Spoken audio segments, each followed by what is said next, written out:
why Indonesia is moving their capital city. Why are they doing that? They don't want to be Jakarta capital anymore? They want to be whatever the new city's called. Not Jakarta. What the heck, guys? Why are you moving your capital? Maybe there's some good reasons. So let's find out in this video. Real life lore. We're going to see what the reasons are for moving the capital. Maybe there's just too many people in Jakarta and they're like, we need to do some government business where there's not 100 million people. And not, well, on the island there is, but there's a lot of people in Jakarta. And there's a lot of volcanoes on that island. There is. It's like one of the most densely volcanic areas, I think, in the world.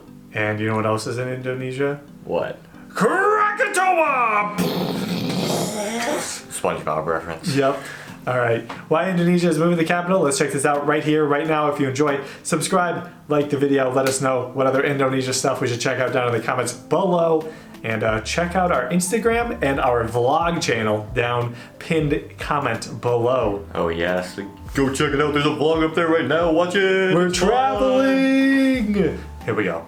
This video is made possible by Micro Center. Get a free 128 gigabyte flash drive and 128 gigabyte micro SD card when you follow the link that's down in the description below. The location of a country's capital city is one of the most important choices for any nation's leaders to make. They contain important government facilities, offices, and headquarters, and usually contain the primary residence of the nation's leadership. The capital city is basically the brain of a country, and choosing the location of where you want to place your brain is, of course, a highly strategic choice. Like they have that like in the country we're from. They have a Capitol building? Yeah, in Jakarta. Wow, that's pretty epic. Why is there a U.S. flag over it? Is this the U.S.? No, it's Jakarta. Come on. It's Jakarta. They just have a U.S. street. Most often, the best location for a capital city is somewhere that can be easily defended, and from where you can exert control and project unity over the rest of the country. Capitals need to be seen as representative of the entire nation, and be easily accessible to the largest number of people possible. And for all those reasons, capitals are most often built within the center of a country. But sometimes, the choice of an old location ends up, eventually, just not working out. For example, in 2005, Myanmar moved their capital city away from Old Yangon, the largest city in the country, and towards Naypyidaw, more than 300 kilometers to the north. This was done because Naypyidaw is more centrally located within the country than Yangon was, and it was also a transportation hub located right next to 3 chronically turbulent and rebellious states. So it was felt that the presence of the capital and the military so nearby would help to improve the region's stability. And further, it was ruled that the old capital of Yangon was simply more vulnerable to climate disasters since it was located directly on the coast, as was showcased in 2008 when a cyclone smashed directly into it and destroyed 3/4 of the city's infrastructure. In a similar manner, Brazil also moved their capital city back in 1960 away from the historical but by then overcrowded Rio de Janeiro on the coast and towards a deeper and more centralized location within the Brazilian interior that they ended up calling Brasilia. This decision was largely made in order to encourage inland growth away from the coasts and to make the capital city more regionally neutral. And then, of course, there was the Great Showdown in Australia back in 1927, when neither Sydney nor Melbourne could agree on which city. Melbourne is south of Sydney. Yeah, isn't Sydney up to the right? Yeah, I think there's in like switch spots.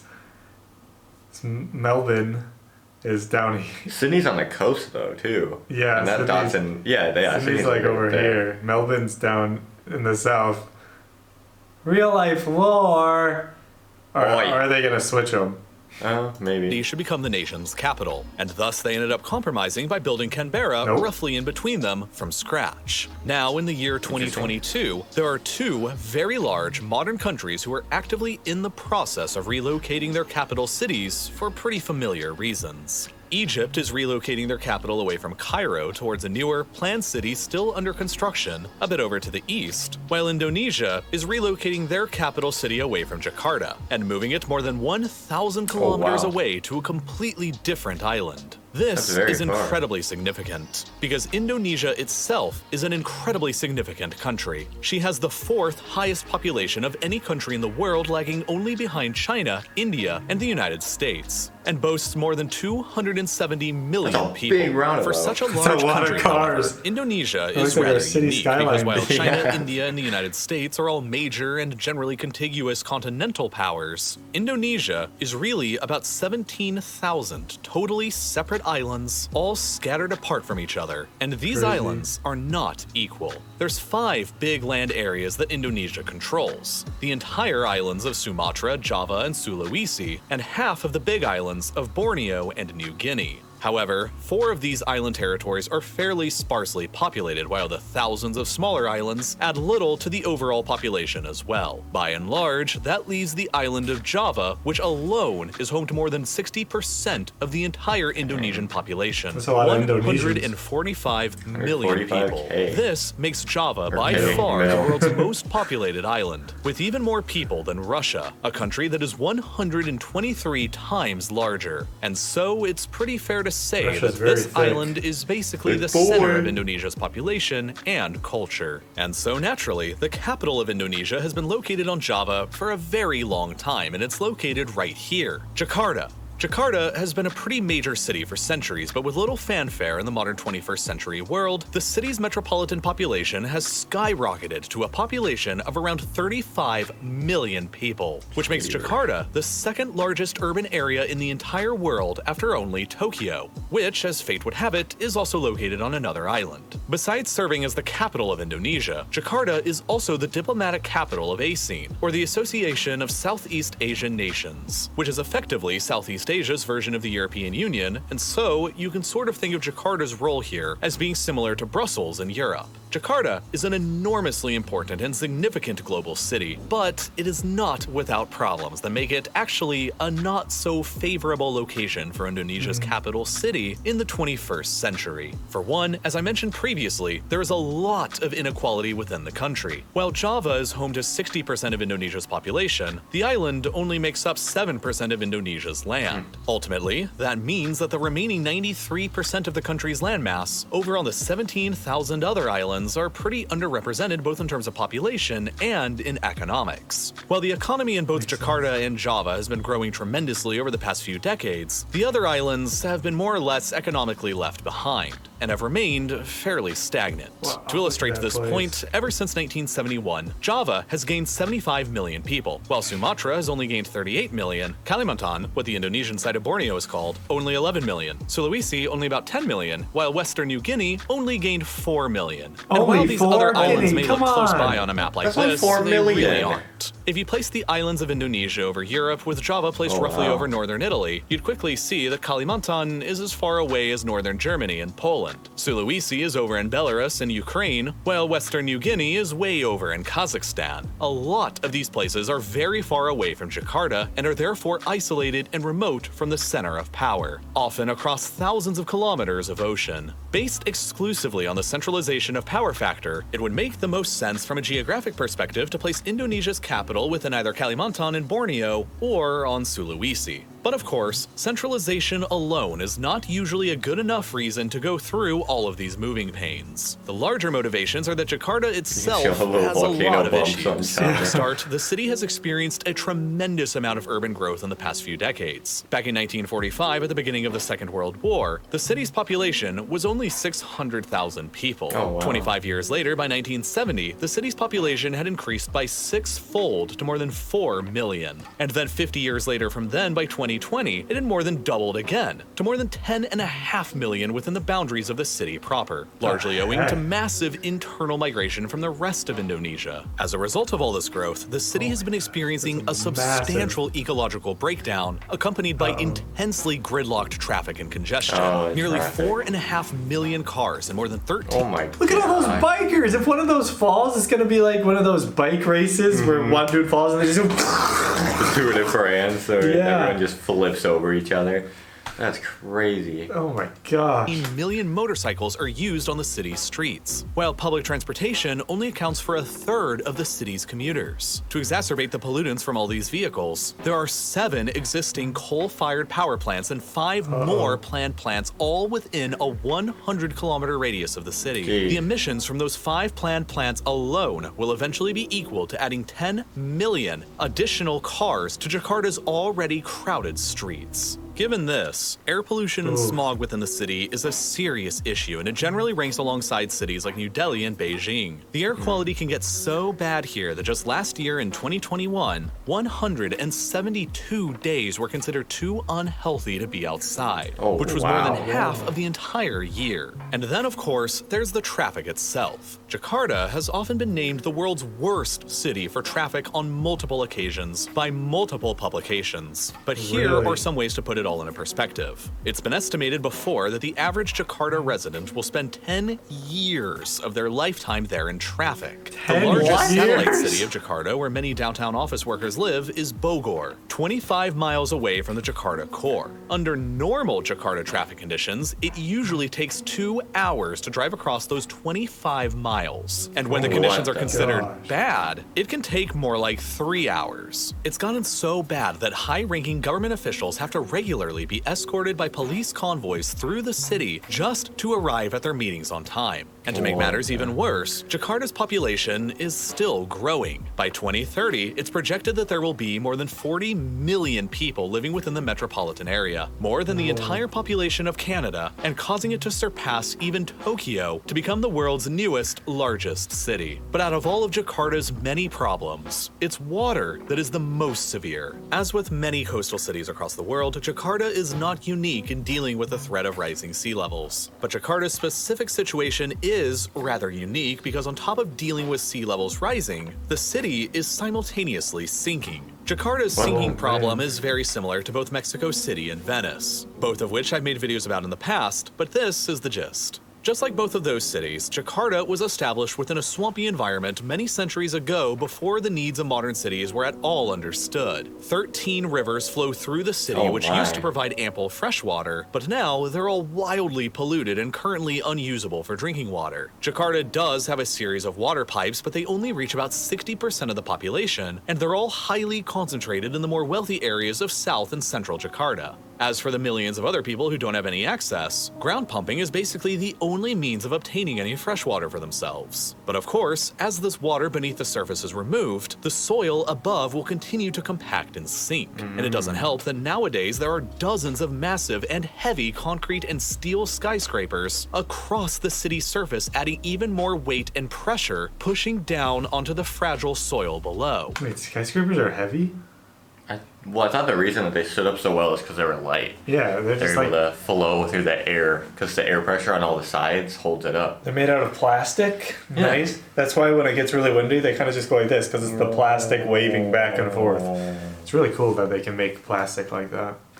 As a result of all these contributing factors, the entirety of Jakarta is now sinking into the ground by about 1 centimeter a year. But there are some areas seeing as much as 25 centimeters of sinkage a year. When you take rising sea levels into consideration, it's easy to see why most of the city will very shortly be in grave danger. And while floods are already a chronic problem that the city faces, it's nothing compared to what might happen in the future. The entire city rests within a flat basin, and according to some estimates, 40% of Jakarta is already sitting beneath sea level, while many others predict that by 2050, only 28 short years from now, the entire city proper of more than 10.6 million people will be buried beneath the sea like a modern-day Atlantis, assuming that nothing is actually done about it. But of course, there is a plan to do something about it, and it's insane. In 2014, the Indonesian government revealed the plans for what they called Giant Seawall Jakarta, expected to be completed by 2025. The plan will eventually construct a titanically sized seawall across the entirety of Jakarta Bay to protect the city from the ocean beyond. The wall is planned to be constructed in the form of a Garuda, a giant, legendary bird from the Hindu and Buddhist faiths that is also the national symbol of Indonesia.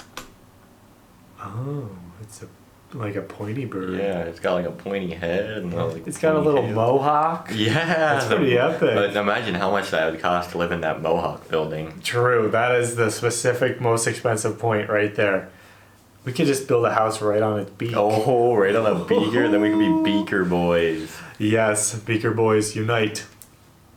Indonesia. The whole structure is intended to be iconic and boost tourism, and it draws heavy inspiration from nearby Singapore's Sentosa Island project. After the massive bird guardian is constructed, Jakarta Bay itself is intended to become a water reservoir enclosed inside that will eventually become a vast new source for fresh, clean water in the city. Jakarta's 13 rivers that all flow into the bay today are all planned to be cleaned up and cleared of pollution in order to keep their currently polluted outflows from transforming the bay into a stagnant cesspool. Meanwhile, the giant seawall itself is intended to become a new center of Jakarta's urban development, complete with housing, roads, and railways that connect back to the mainland that should all be capable of hosting a new population of 2 million people. The whole project is expected to carry a steep price tag of about $40 billion. That's not that steep.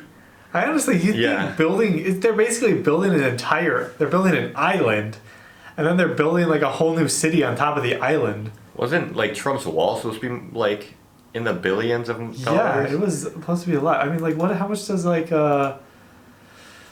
what's like a new stadium?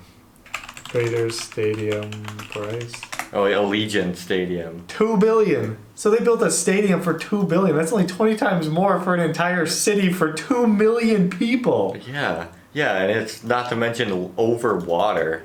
And it's also preserving water within the city. And it's going to get railways out there and all of these different things, amusement parks. Yeah. How is that even possible? How could... I don't know. Well, hopefully this isn't one of those things where they like start it and they're like, oh no, we don't have money for this. Dubai, the islands on there. And then they're just like, well, let's just give up. Yeah. That does not seem like enough money. Jeff Bezos could fund that. He could. Jeff, this is your time to not be bad guy. Come on, Jeff. He's like Lex Luthor.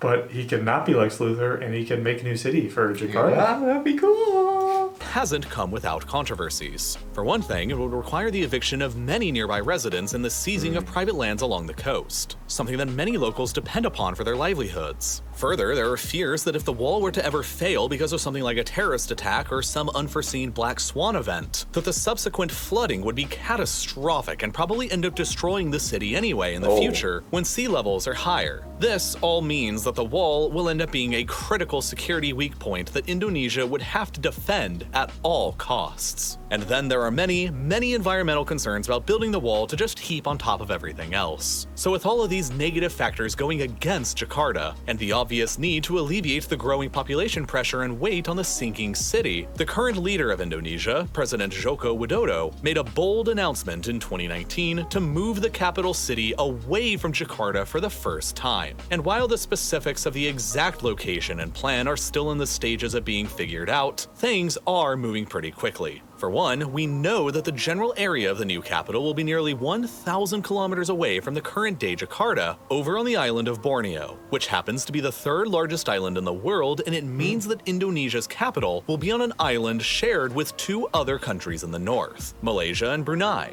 Borneo is largely covered by rainforest and is sparsely populated, but it possesses several advantageous features for Indonesia's new capital city. First, the Indonesian government itself already owns a large part of the land over on their side of the border, making it easy to build a brand new planned capital city. Compared with Jakarta, the risk of disasters here are rather minimal, whether it be from floods, earthquakes, tsunamis, or especially from volcanoes. Indonesia's geography is dominated by volcanoes, and many of their eruptions in the past across the archipelago have been some of the most destructive disasters in all of human history. The top two most powerful volcanic eruptions ever in recorded human history both took place in Indonesia, at Krakatoa in 1883 and at Mount Tambora in 1815, both of which caused enormous destruction. 74,000 years ago, the Toba supervolcano erupted on Sumatra and was so destructive that it caused a 6-year-long global volcanic winter and may have almost led to the early extinction of the entire human species. Today, there are at least 127 active volcanoes across the country, and more than 5 million Indonesians live within their danger zones. But if you notice on this map, there aren't any major active volcanoes on Borneo, which, from a risk perspective, makes it far safer for the country's brain to be located there than on either Java or Sumatra. And finally, Borneo is geographically located nearly precisely in the center of the entire Indonesian archipelago, and there are several developing city areas nearby the proposed location that stand to grow immensely over time. In total, Indonesia hopes to create a new capital territory on Borneo that will cover nearly 700 square miles, slightly larger than the city of London's area and more than twice the size of present-day Jakarta. It is also President Widodo's hope that, eventually, this new capital will be home to 1.4 million government employees and their families, potentially reaching upwards of a population of 7 million people all in all. With several futuristic designs already picked out for the more important government buildings like the Presidential Palace and more, all that's left is to fund the effort and begin construction. The total estimated price tag for building the new capital here is around $34 billion. But with extensive delays in the project stemming from the COVID-19 pandemic, budget cuts and other mounting pressures, President Widodo certainly has his work cut out for him over the next several years, as he oversees the remainder of his second term as president. Since he hopes to begin moving at least some government offices over to Borneo in 2024, he only has 2 short years remaining to accomplish it while he's still in office. And as for Jakarta, even though the city is definitely facing some pretty serious hurdles over the coming decades, Widodo's hope is that encouraging millions of people to leave the city for the new capital over on Borneo will be enough to relieve at least some of the pressure. Crazy to just be like encouraged to move across the country to a new city. 1,000 miles away, just be like, yeah, all right. I'm going. I guess for a lot of people, if they're like, hey, you'll have a job, you're going to build a city, come build it. And they're like, okay, I don't have a job right now, let's go. Yeah, that's just crazy. I wonder what's like, there's so many implications to it. And then there's some people that are being forced to move over there with like their government jobs too. There's a lot of stuff to that. Very, very interesting. And again, $34 billion to build a city bigger than London? That seems like not that. I guess if you plan it out before it's built, I'm sure it's a lot cheaper than like having to make these crazy projects to go around things already built. Yeah. But still, $34 billion. I don't understand why are those stadiums so expensive? Yeah. Do they just add a bunch of unnecessary things? Probably. I mean, it's usually like a rich company that comes in and builds it. Yeah. So. And the government just kind of is like, the company's like, you want stadium? You pay us lots of money. And they're like, yes, we want stadium. Here you go. Yeah, and then they probably get to write it off. Yeah. But yeah, that's really interesting. That's crazy that it's so cheap. And it's going to be so Jakarta big. Precious time to recover and thrive once again. So a lot of people have asked me for years now how I make videos on YouTube. And that is it. Indonesia. The capital is moving over. If you live in Jakarta, are you going to move to the new capital when they build it? What if they like, hey, you can build a skyscraper for us? And they'll be like, oh, okay. And then what if you live on Borneo, somewhere around the city, you're going to go into the capital then there? Mm-hmm. What if like they build a new capital, then Malaysia's just like, they start having even more babies, and then suddenly they have the 2 biggest cities in the world. Oh, that would be pretty interesting. Right across from each other on that island. Yeah. Just lots and lots of people there. And then they could build a big, giant 1,000-mile bridge across to Jakarta. Oh. And then they could connect them with a bullet train that goes 1,000 miles an hour. The Jakarta to whatever the city's going to be named bridge could also connect to the Malaysia city that's going to be there to preserve the rainforest in the middle. It just goes over all the rainforest. That would be epic. And then you could just go from there to there in 1 hour. Yeah, with a bullet train. And then everybody would be in there going, ah! They just basically like do a space rocket, but... Yeah. But hopefully you guys enjoyed another Indonesia reaction video. This one is pretty interesting. It's pretty new, kind of we figured we'd check it out. Hopefully you enjoyed. If you did, subscribe, like the video. We will see you in the next one. Check out the Instagram and the vlog channel. Oh yeah. Bye-bye.